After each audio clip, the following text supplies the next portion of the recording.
We should not put all eggs in one basket. हे वाक्य सगळ्या इन्व्हेस्टमेंट ॲडव्हाइसमध्ये येत राहतं. डायव्हर्सिफिकेशन हा गुंतवणुकीचा पहिला नियम मानतात. मग हा नियम आपल्या जेवणावर किंवा धान्यांवर का लागू करू नये? Why is it common sense to diversify our investment portfolio but not the world's food portfolio? असं ट्विट वर्ल्ड फूड प्रोग्रामचे चीफ इकॉनॉमिस्ट आणि नोबेल पारितोषिक विजेते डॉक्टर आरिफ हुसेन यांनी काही महिन्यांपूर्वी केलं होतं. ते असं का म्हणाले आणि आपल्याला फूड डायव्हर्सिफिकेशनची का गरज आहे, हे या एपिसोडमधून आपण जाणून घेऊ.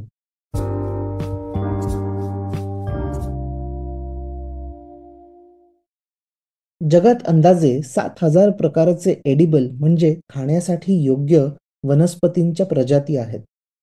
युनायटेड नेशन्सच्या फूड अँड ॲग्रिकल्चर ऑर्गनायझेशन अनुसार जगातील 75% फूड कन्झम्पशन फक्त 12 वनस्पती आणि 5 प्राण्यांच्या प्रजातीमधूनच येतात.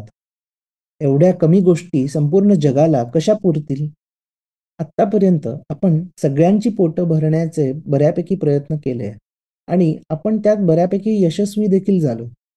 कोविडच्या आधी काही आफ्रिकन आणि काही गरीब देश सोडले तर बऱ्याच देशांमध्ये अन्नाचा तुटवडा होत नसे, जो आपल्याला 30-40 वर्षांपूर्वी दिसायचा. पण कोविड आणि रशिया आणि युक्रेनमधलं युद्धामुळे जगात फूड सिक्युरिटी किंवा अन्न सुरक्षा आणि अर्थव्यवस्था या दोन्ही सिस्टीम्समधले दोष सर्वांसमोर आले आहेत. ग्लोबलायझेशन किंवा जागतिकीकरणामुळे आपण स्टँडर्डायझेशनकडे वळलो. हे झालं कारण आपल्या शेती निगडीत जी अर्थव्यवस्था आहे ती यील्ड बेस्ड आहे. म्हणजे अधिक पीक येईल याकडे झुकलेली आहे. यामुळे सर्वजण ज्यात जास्त फायदा होता त्या पिकाच्या मागे लागले. पण त्या पिकाच्या एन्व्हायरमेंट आणि लोकल डाएटवरच्या इम्पॅक्टकडे दुर्लक्ष केलं गेलं. मग पुढे जाऊन आंतरराष्ट्रीय बाजारानुसार हे डिसिजन्स घेत राहिले. त्यामुळे शेतीची व्यवस्था आणि सप्लाय चेन्स खूप प्रमाणात ग्लोबल इव्हेंट्सशी निगडीत झाल्या आणि निसर्गाला हानिकारक होत गेल्या. रशिया युक्रेनच्या युद्धामुळे आता पुन्हा फूड सिक्युरिटी रिलेटेड इश्यूज वाढत आहेत. बऱ्याच आफ्रिकन देशांमध्ये पुढच्या काही महिन्यात दुष्काळ आणि अन्नाच्या तुटवड्यामुळे फार प्रॉब्लेम्स होऊ शकतात. रशिया आणि युक्रेन मिळून जागतिक स्तरावर होणाऱ्या गव्हाचं 28% पुरवठा करतात. बार्लीचं 29%, कणीस 5% आणि सनफ्लॉवर सीड्स 75%. 12 पिकं ठराविक देश अशा इकोसिस्टीम ऐवजी आपल्याला इतर पिकांच्या शेतीसाठी शेतकऱ्यांना प्रोत्साहन देणे आणि त्यात गुंतवणूक करणे गरजेचे आहे. आणि हे फक्त इतर पिकांपुरते मर्यादित नाही आहे. तर एखाद्या पिकातच वेगवेगळे प्रकार असतात. त्यात सुद्धा डायव्हर्सिफिकेशन आणलं पाहिजे. फॉर एक्झाम्पल 4,000 प्रकारचे बटाटे जगात आहेत. पण जगातील मागणी काही ठराविक बटाट्यांचीच असल्यामुळे इतर प्रकार कोणीही उगवत नाही आणि त्यामुळे कदाचित काही वर्षांनी इतर प्रकार जगातून नष्ट होऊन जातील. केळ्यांबाबत देखील असंच आहे. कॅव्हेंडिश प्रकारची केळी बऱ्याच देशांमध्ये ब्रिटिश आणि पोर्चुगीज ट्रेडर्सने आणली आणि आता हाच प्रकार बऱ्याच देशांमध्ये प्रमुख आहे. खऱ्या अर्थी स्वदेशी असलेली केळी त्यांच्या त्यांच्या देशांमध्ये आता पाहायला मिळत नाहीत. अशा पिकांना, फळांना किंवा भाज्यांना फॉरगॉटन क्रॉप्स म्हटलं जातं. म्हणजे विसरलेली पिकं. त्याचा अर्थ इग्नोर्ड किंवा दुर्लक्षित पिके असा आहे.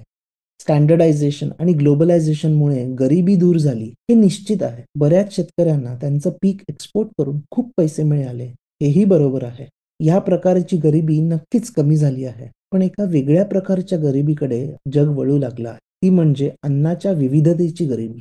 Global forum for agricultural research and innovation ही संस्था यावर सध्या काम करत आहे आणि बऱ्याच देशांना आणि शेतकऱ्यांना कन्सल्ट देखील करत आहेत.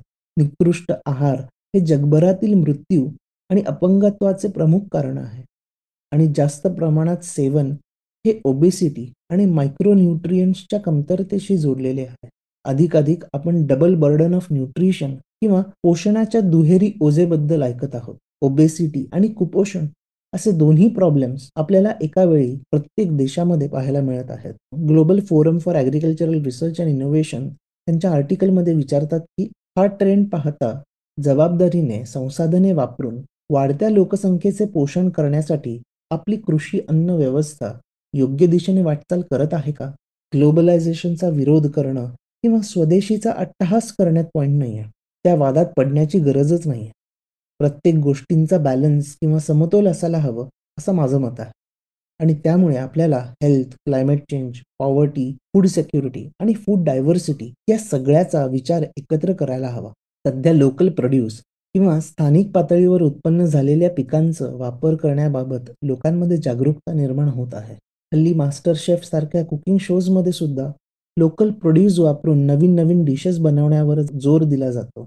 जर जागतिक पातळीवर विविध संकटे आणि अनिश्चितता वाढणार असेल आणि एखाद्या देशात संकट आल्याने दुसऱ्या देशातली माणसे भुकी मरणार असतील, तर आपल्याला नक्कीच यावर ॲक्टिव्हली विचार करण्याची गरज आहे. अशा कॉन्फ्लिक्ट्सवर चूक किंवा बरोबर असं उत्तर सहजासहजी मिळत नाही. पण अशा विषयांवर अधिकाधिक वाचून या कॉन्फ्लिक्ट्समध्ये समतोल कसा आणता येईल यावर विचार आणि चर्चा आपण नक्कीच सुरू ठेवू शकतो. या ग्लोबलायझेशन अँड फूड डायव्हर्सिफिकेशन कॉन्फ्लिक्टच्या विषयांवर एऑन मॅगझिन आणि global forum for agricultural research and इनोव्हेशनच्या वेबसाईट्सवर खूप सुंदर एसेज आणि आर्टिकल्स लिहिले आहेत. त्याच्या लिंक्स मी शो नोट्समध्ये टाकत आहे. तुम्ही तिथून सुरुवात करू शकता.